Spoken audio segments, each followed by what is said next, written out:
창세기에서 중요한 다뤄야 될 부분 말씀, 지금 세 번째 시간으로 말씀 나누고 있습니다. 오늘 말씀은 우리가 너무나 잘 알고 있는 말씀입니다. 죄가 이 세상 안에 어떻게 들어왔는지. 그러나 사실은 그 하나님이 처음 이렇게 천지를 창조하시고 사람을 이렇게 만드실 때에 완벽하다고 한다면 죄를 지을 이유가 없잖아요. 그렇죠? 죄를 지을 이유가 없습니다. 죄라고 하는 것은 하나님이 우리를 죄 아래 가두신 겁니다. 우리 사람을 죄 아래 가두어서 인생이라고 하는 것은, 그러니까 신앙생활이라고 하는 것은 무엇인가 하면, 인생이라고 하는 것, 우리는 하나님을 믿지 않는 사람들과 다른 삶을 살아가고 있는데 그것이 신앙생활이죠. 그 신앙생활이라고 하는 것은 무엇인가 하면, 하나님이 인간을 죄 아래 가두었어요. 그 죄로 말미암아 인간은 희망이 없어진 겁니다. 소망이 없어진 겁니다. 근데 딱 하나 소망이 있다고 한다면 이 죄에서 내가 해방될 길은 하나님밖에 없다라고 하는 사실. 그걸 알고 인생을 살아가는 것이 그게 신앙생활입니다. 그게 신앙생활입니다. 그러니까 그걸 모르면 내 힘으로 세상을 살아갈 수 있다고 생각을 하고 이 세상에 소망이 있다고 생각을 하는 거죠. 그래서 그걸 뭘로 삼는가 하면 소유로 삼습니다. 그게 세상 사람들의 삶입니다. 하나님 없는 사람들의 삶이죠. 그러니까 하나님을 믿는다라고 하는 것은 죄에 갇힌 나는 더 이상 이 세상에 소망이 없는 거예요. 나에게도 소망을 둘 수가 없고 오직 내가 소망을 둘 수 있는 길은 하나님밖에 없다는 것이죠. 그래서 그 하나님밖에 없다라고 하는 것을 깨닫고 한평생 살아가는 것이 바로 신앙생활입니다. 우리가 이제 여러분들이 교회에 다니면서 이제 조금 신앙생활 하신 분들은 이제 오늘 3장에서 죄가 들어왔다. 이건 교리입니다. 죄가 들어와서 지금부터 이게 아닙니다. 원래 죄 아래 인간을 가두어 놓은 겁니다. 그래서 말씀드렸다시피 죄 아래 갇힌 인간이 희망을 둘 곳은 나도 아니고 세상도 아니고 하나님밖에 없음을 알게 하려고 하나님이 우리를 죄 아래 가두신 것입니다. 그러면 그런 질문을 하실 수 있죠. 왜 하나님이 그렇게 하셨어요? 나도 몰라요. 왜 그렇게 했는지. 하나님이 그렇게 만들어 놓으신 거예요. 그래서 인생으로 하여금, 인간으로 하여금 하나님만 바라보고 살 수 있도록 그렇게 만드신 거예요. 그렇게 만들지 않으면 인생은 뭐예요? 하나님 없이도 살 수 있다고 생각을 하고 소유를 통해서 지위를 통해서 내가 인생을 복되게 살아갈 수 있다고 생각을 하거든요. 근데 하나님이 그렇게 갇혀놓은 것은 하나님만 바라보라고 그렇게 만드신 겁니다. 어쨌든 오늘 말씀 보면은 동산 각종 나무, 그러니까 에덴 동산이죠. 모든 것들은 다 먹을 수 있는데 딱 한 가지만 하나님께서 금지를 시켰어요. 아니, 왜 하나님이 그걸 만들어 놓고 금지를 시켜요? 아예 그냥 만들지 말지. 그건 뭘 지금 하는 거예요? 우리가 이렇게 하는 거예요. 왜 나를 이렇게 만들었어? 토기장의 비유를 통해서 하나님이 말씀하시죠. 왜 나를 이렇게 만들었어? 나는 밥그릇이 되고 싶은데 왜 나를 국그릇으로 만들었어? 그건 우리가 할 수 없다고요. 말할 수 없다고요. 왜요?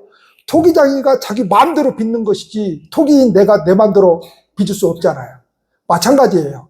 인생이라고 하는 것도 이 세상이라고 하는 것도 어떤 이 세상의 이치도 하나님의 뜻대로 만드시는 것이지 거기에다 대고 피조물인 우리가 왜 그렇게 만들었어요? 이렇게 할 수 없다고요. 자, 그렇게 질문하는 것은 어리석은 거예요. 그릇이 뭐가 돼버리겠다는 거예요? 토기장이가 돼버리겠다는 거죠. 피조물이 뭐가 돼버리겠다는 거예요? 창조주가 돼버리겠다는 거죠. 그것만큼 어리석은 질문이었고 그것만큼 교만한 게 없어요. 그것만큼 하나님께 대드는 게 없어요. 그런 질문은 안 해야 돼요. 그러니까 왜 그렇게 만들어 놓고? 그건 정말로 믿음이 전혀 없는 거예요. 그거는 믿음이 없는 사람들이 하는 이야기예요. 근데 교회를 10수년 다녔어도 그 이야기를 하면 곤란해요. 무슨 말인지 가시죠? 곤란합니다. 그건 정말 곤란합니다. 자, 어쨌든 한 가지만 금지를 시켰어요. 한 가지만. 자, 그걸 먹으면 반드시 죽으리라 그랬어요. 그런데 그 반드시 죽으리라를 하와는 죽을까 하노라로 바꿔버립니다. 자, 여기에서도 제가 이게 창세기에서 할 말이 많은 겁니다. 또 어디에서 또 할 말이 많으냐면 요한계시록에서 할 말이 많습니다. 자, 말을 다 하다 보면 시간이 부족해요. 자, 그러면 이제 이런 또 교리가 있어요. 여자가 먼저 죄를 지었기 때문에 여자를 조심해야 된다 그러는데 그것도 잘못된 거예요. 여자가 죄를 지었기 때문에 그게 아니에요. 자, 하와가 죽을까 하노라로 바꿨어요. 죽을까 하노라는 어떤 의미를 가지고 있는가 하면 죽지 않을 수도 있다는 거거든요. 그러니까 사탄이 바로 되받아쳐요. 어떻게 해요? 너희가 결코 죽지 아니하리라. 자, 사탄이 지금 거짓말을 한 거죠. 그렇죠? 뱀이라고 하는 것은 사탄이 우리가 성경에 보면은 그 사탄의 나타남을 다 뭘로 표현하죠? 뱀, 용, 짐승으로 표현합니다. 자, 이거는 다 혐오스러운 동물이죠. 그렇죠. 우리나라에서는. 근데, 혐오스러운 동물인데, 용도 이렇게 짐승인데, 어떤 나라에서는 용, 중국 같은 데서 용, 이런 것을 어떻게 보죠? 굉장히 신성시합니다. 그러니까 우리나라는 그걸 해석할 때 혐오스러워요. 근데 그 나라에서도 용, 그러면 그 사람들은 혐오스럽게 생각을 합니까? 안 하죠. 그러니까 번역을 달리 합니다. 무슨 말인지 가시죠? 그 나라, 그 문화에 따라서 번역을 달리하는 거예요. 우리는 그게 다 혐오스러워요. 뱀 저도 제일 싫어합니다. 용 그러면 막 그 그림만 봐도 싫어요. 네. 짐승 그러면 이건 전부 다 사탄을 뜻하거든요. 그래서 사탄이 지금 하와에게 거짓말을 한 거예요. 자, 선악과를 여러분 생각해 보세요. 선악과를 먹는다고 해서 하나님이 될 수 있습니까? 없습니까? 없잖아요. 근데 사탄은 항상 그렇게 속입니다. 너도 하나님처럼 될 수 있어. 이렇게 속이거든요. 네. 하나님이 뭐 하시는 분이죠? 선과 악을 구분하시는 분이 하나님이잖아요. 그걸 지금 너도 선과 악을 구분할 수 있는 하나님이 될 수 있어. 이거거든요. 불행이 여기서부터 시작합니다. 자꾸만 선과 악을 우리는 구분하려고 하잖아요. 그래서 우리가 대부분 싸우는 이유를 보면 뭐예요? 네가 잘했네, 내가 잘했네, 이것 때문에 싸우잖아요. 이거 자꾸 뭘 가리는 거예요? 선과 악을 가리는 거거든요. 집안도 다 마찬가지입니다. 잘 싸우는 집안 보면 맨날 선과 악을 가려요. 네가 잘났네, 내가 잘났네, 내가 잘했다 이거요. 네가 틀렸다 이거죠. 계속 싸웁니다. 교회도 마찬가지예요. 맨날 싸우는 교회는 네가 잘했다, 내가 잘했다, 네가 잘못했다, 내가 잘했다. 그러니까 선과 악을 계속해서 구분하면 싸울 일밖에 없습니다. 싸울 일밖에.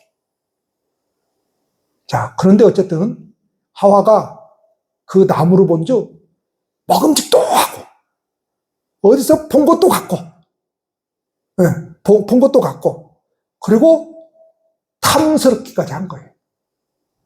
자, 이걸 먹고 가서 남편에게도 주었어요.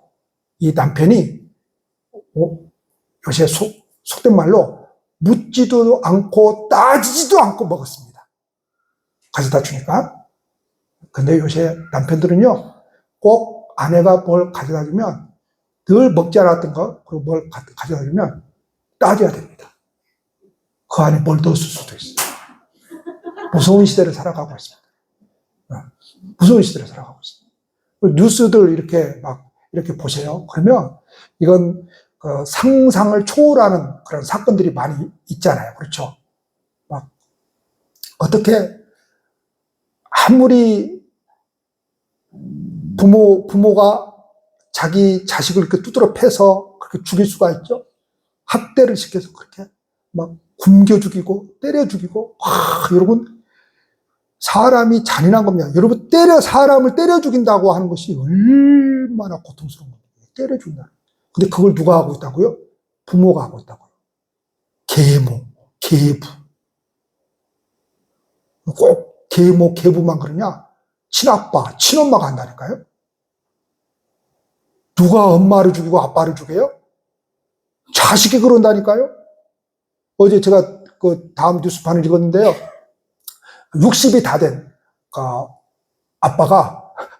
엄마, 아빠가 맞고 살아요. 몇 살 된 아들한테? 11살 된 아들한테. 여러분 상상이 갑니까? 11살 된 아들한테 맞고 살아요. 근데 이게 늦둥이인 거예요. 늦둥이다 보니까 너무 이뻐한 거예요. 아이가 없다가 생기니까 막 너무 이뻐한 거예요. 너무 이뻐하면 어쩐다고요? 막 수염을 뜯어먹어도 아이고 귀엽다, 아이고 귀엽다. 이거 그 손자 죽이는 일이에요. 자식 죽이는 일이에요. 그러니까 이 아이가 이게 사고방식이 뭐가 옳은지 그른지를 분간을 못하는 거예요. 처음부터 그렇게 두드럽게 팩했어요. 근데 뭐예요? 이제 걷잡을 수가 없는 거예요. 자식이라고 이게 어떻게 할 수가 없는 거예요. 그래서 다음 뉴스판에 나왔다니까요. 11살짜리가 14살인가 그런데 그 아들한테 두드러 맞고 사는 부모 이야기가 나왔다니까요. 그래요. 자, 근데 이걸 먹고 나니까 아담과 하와에게 무슨 변화가 생겼어요? 몸의 변화가 생겼습니다. 그 몸의 변화가 생겼는데 어떤 변화예요? 눈이 밝아진 거예요. 눈이 밝아졌다라고 하는 것은 긍정적인 의미가 아니라 볼 필요가 없는 것을 보게 되었다는 거예요. 볼 필요가 없는 것을 보게 되었다. 이전에는 그게 봐도 그것이 수치스럽지 않았어요. 근데 몸의 변화가 생기니까 눈이 밝아지니까 그게 이제 부끄럽다라고 하는 것이 이제 느껴진 거예요. 그래서 부끄러우니까 아담과 하와가 어떻게 했어요? 그 다음 행동이 하나님의 낯을 피하여 몸을 숨기는 거예요. 자, 그리고 하나님으로부터 몸을 숨기고 아담과 하와에게 하나님은 어떤 하나님이 되어버린 거예요? 이전에는 어떤 하나님이 되어버리는가 하면은 두려움의 하나님이 되어버린 거예요. 두려움의 하나님. 자, 하나님의 형상대로 지음받은 사람이 그 에덴 동산에서 하나님과 기쁘게 함께 살 수 있는 그곳이 어떻게 되어버렸는가 하면 이제 기쁨으로 살아가지 못하는 땅이 되어버린 거예요. 지금 우리가 살아가고 있는 이 땅이 그렇게 되어버린 거잖아요. 하나님과 기쁨으로 살아갈 수 있는 이 지구가 되어야 되는데 하나님과 기쁨으로 살아갈 수 없는 이 땅이 되어버린 것이죠. 그래서 이 땅이 어떤 곳이에요? 그래서 지옥인 겁니다. 하나님과 함께 살아갈 수 없는 땅이 되어버렸기 때문에. 자, 하나님의 소리를 듣는 것이 얼마나 기쁨입니까, 여러분? 그렇죠? 그런데 그때부터 하나님의 소리를 듣는 것이 어떻게 되어버렸어요? 두려워하게 되었습니다. 하나님의 소리 듣는 것이. 자, 하나님은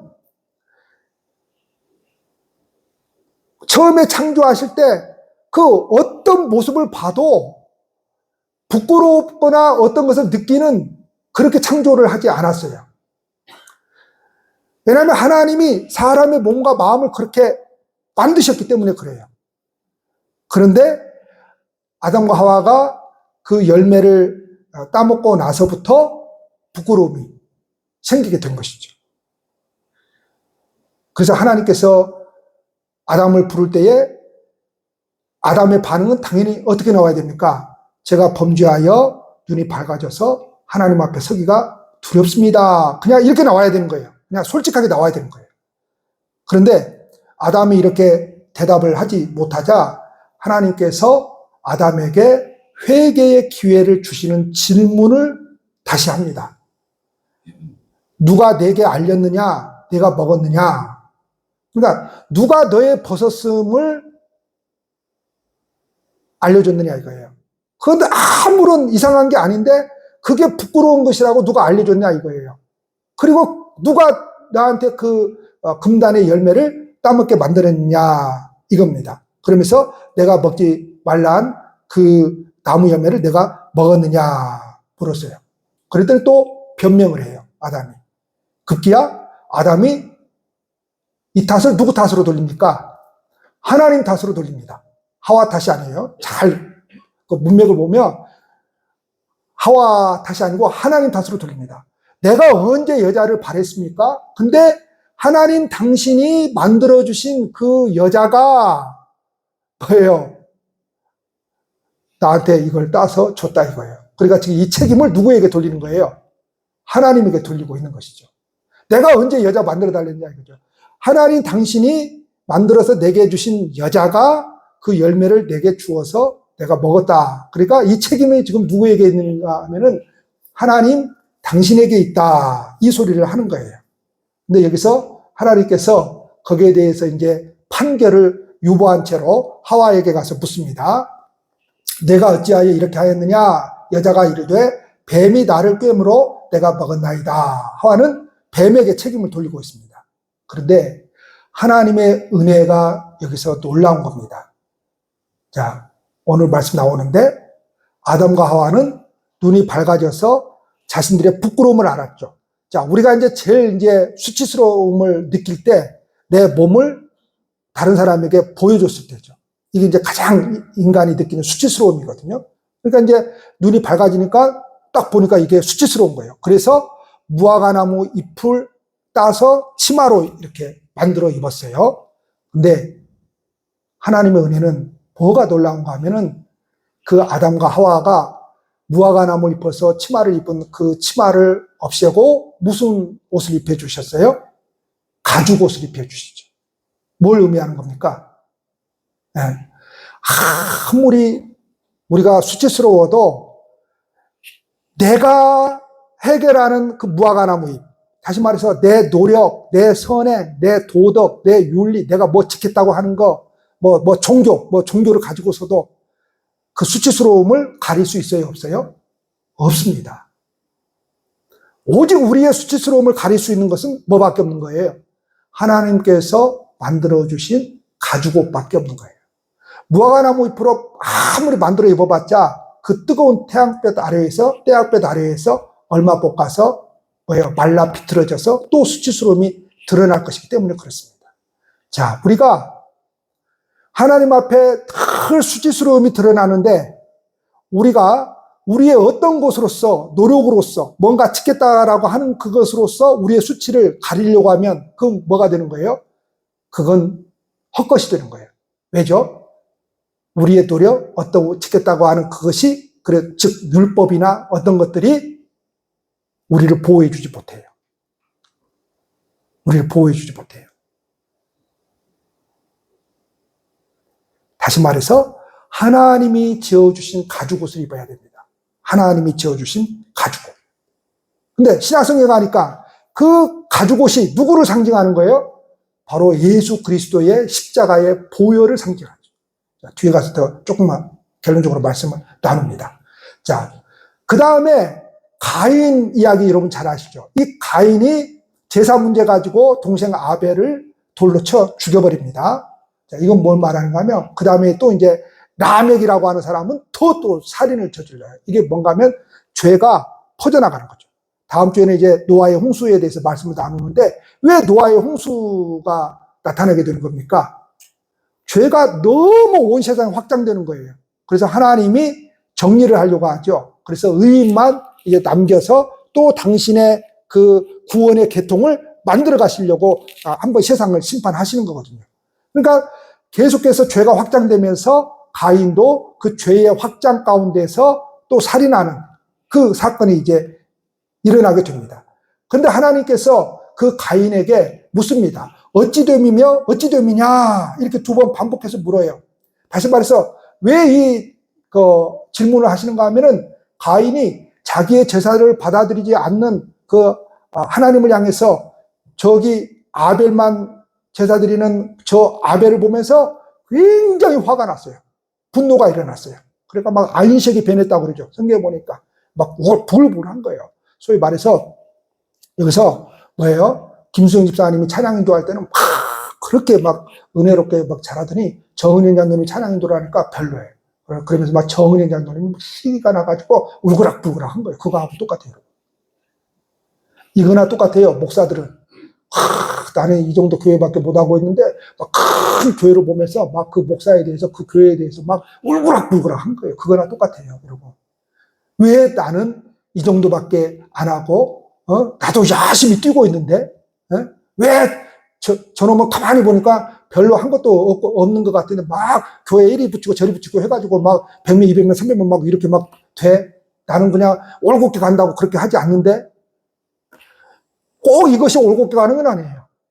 그러면서 이제 울그락불그락 한 거죠. 그거랑 똑같아요, 여러분. 어떤 사람은 막 헌금을 많이 해. 그러면 그걸 보면서 나는 그렇게 하지를 못해. 내가 우리 교회에서 막 으뜸이 되고 싶은데 저놈만 없으면 내가 헌금을 제일 많이 하는데 우리 교회에서. 그러면서 막 울그락불그락 하는 거예요. 별 사람이 다 있습니다. 목회하다 보면 진짜 별 사람 다 있어요. 저런 말 없으면 내가 목사에게 인정받고 그러는데 저놈이 그냥 다 차지하고 있다. 그래 막 울고락불고. 그게 지금 가인이에요, 여러분. 무슨 가인만 그래요? 이 세상에서 목회를 보면 알아요. 그냥 이 세상에 지금도 우리에게 있는 거예요, 우리에게. 그래서 울고락불고 한 거예요. 막 안색이 변해요. 그러니까 하나님이 가인에게 묻는 거예요. 야, 너 왜 그래? 왜 그렇게 분노하고 왜 안색이 변해? 이 보통 안색이 변한 게 아니잖아요. 왜 그러는 거야? 그러는 거야. 네? 그러니까 가인이 솔직히 말은 못하고 하나님이 몰라서 묻겠어요? 네? 네, 하나님이 묻는 거죠. 네가 그렇게 분노하고 안색이 변한 것은 합당하지 않다. 그러면서 회개를 촉구하셨어요. 그러면 여러분, 가인은 농사 짓는 것으로 드렸기 때문에 안 받고 아벨은 양으로 드렸기 때문에 받는 거예요? 그게 아니죠. 그거하고는 아무런 상관이 없는 겁니다. 왜냐? 아벨은 소위 말해서 목자니까, 목동이었으니까 그냥 양 친 것 가지고 드리는 거지. 가인은 농사꾼이었어요. 그러니까 농사 짓는 것 가지고 당연히 드리는 거지. 그것 가지고 상관이 없는 거예요. 그 재물 가지고. 자, 우리가 추수감사절 때 옛날에는 1차 산업이었기 때문에 추수감사절을 지키면 다 뭐 갖다가 여기다 막 강단을 막 장식을 했죠. 예. 농사 짓는 것 가지고 다 장식을 했죠. 하나없이 장식을 했죠. 예. 그러나 지금은 우리는 특별히 농사를 짓지 않는 사람들이 우리 도시에서 살고 있잖아요. 예. 그럼 추수감사할 때 뭘 하는 거예요? 헌금을 하는 거지, 우리는.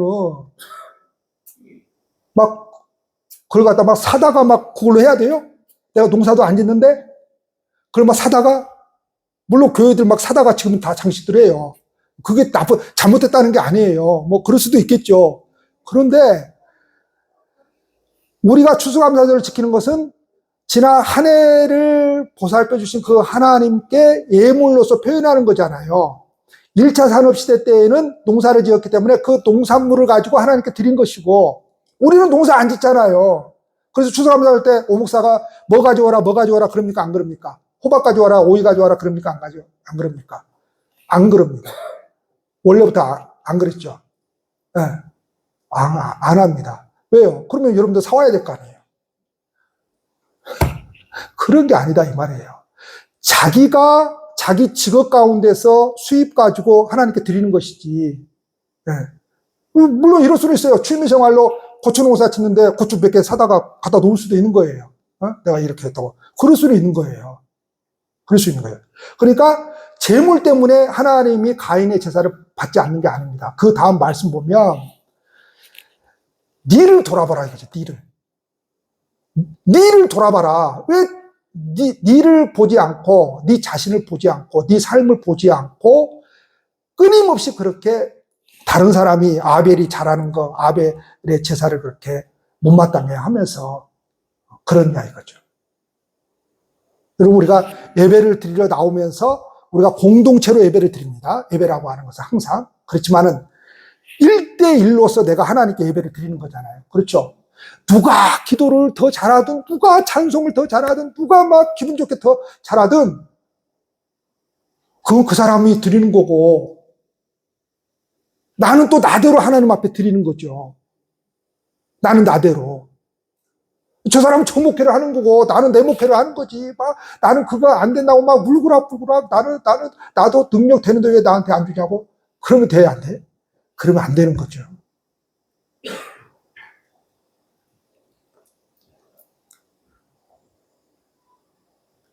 자, 그런데 가인의 문제는 뭔가 하면 그 하나님의 말씀을 없이 여겼다는 거죠. 그러니까 자기를 돌아봐야 돼. 자기를 돌아볼 생각을 안 하고 끊임없이 그냥 으뜸만 되고 싶은. 그래서 누구만 죽여버리면 자기가 으뜸이 되는 거예요, 지금. 아벨만 죽여버리면 자기가 으뜸이 되는 거죠.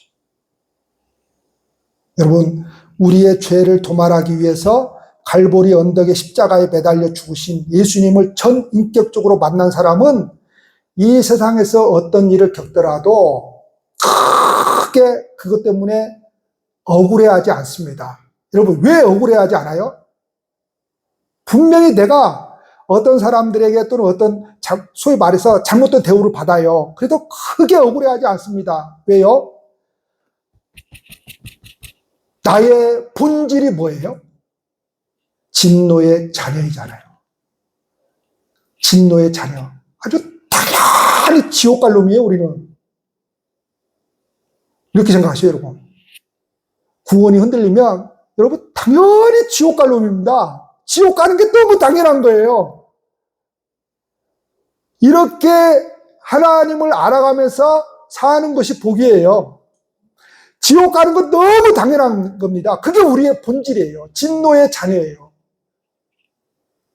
그런데 뭐 우리가 누구한테 좀 섭섭한 대우를 받았다고 해서 그럴 필요가 없는 거예요. 원래 우리는 진노의 자녀거든요. 자, 그 사람에게는, 예수님을 정말 만난 사람에게는 사망에서 건진받은 삶 자체만으로도 영원한 감사의 이유가 됩니다. 그거 하나 때문에 예배의 삶을 살아가게 되고요. 그거 하나 때문에 평생 신앙생활을 하는 거예요. 다른 거 아니에요, 여러분.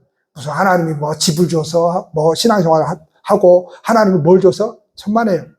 그거 하나 때문에 평생 하나님을 섬기면서 예배의 삶을 살아가게 되는 것입니다. 어떤 수모와 고난을 겪을 수 있어요. 그래도 크게 그것 때문에 억울해하지 않습니다. 왜요? 원래 그런 놈이거든. 원래 진노의 자식이라고 하는 것은, 왜 진노의 자식은? 원래 그게 내 속에 그게 있기 때문에 진노 받아야 되잖아요. 지옥 가야 되잖아요. 원래 그런 놈이거든. 그러니까 누가 나한테, 아이고, 저 사람은 참 이중인격자야. 그러면 그거 맞아요. 원래 그런 놈이에요. 이중인격으로 지옥 갈 놈이거든. 크게 억울해하지 마세요. 옆에 사람 보고 한번 욕 한번 해보세요. 아우, 뭐라고 욕을 할까? 하지 맙시다. 오전부터. 그러면 안 되겠다. 원래 그러네, 원래. 그러니까 누가 나에 대해서 그러면, 맞아요. 나는 그런 놈이에요. 그런데, 그런 나를, 자, 그렇지만, 가인처럼 자기중심적으로 살아가면, 하나님의 은혜를 망각하고, 불평하고, 원망합니다. 왜 자꾸만 신앙생활하는 사람들이 원망하고, 불평이 나오느냐? 자기중심적이기 때문에 그래요. 자기중심적이기 때문에. 자, 이처럼 하나님의 은혜에 끝까지 눈이 어두운 가인에게 하나님은 반대로 끝까지 은혜를 선포하십니다. 자, 인간이 그거예요.